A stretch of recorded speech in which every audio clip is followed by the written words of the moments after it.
Mga ka-good vibes, paresan ni Diwata, pinupunan ng mga iilang tao. Kagaya ng mga kaibigan ni OG Diaz.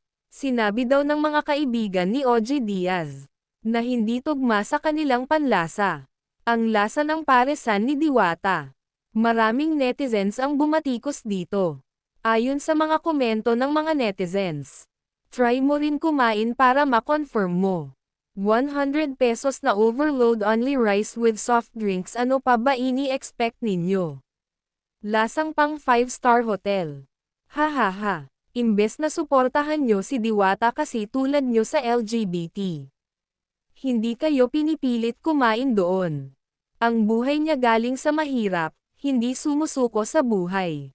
Anong masasabi ninyo mga ka-good vibes?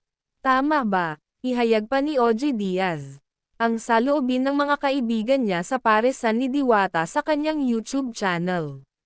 Huwag kalimutan mag-subscribe sa aking YouTube channel mga ka-good vibes. Maligayang araw!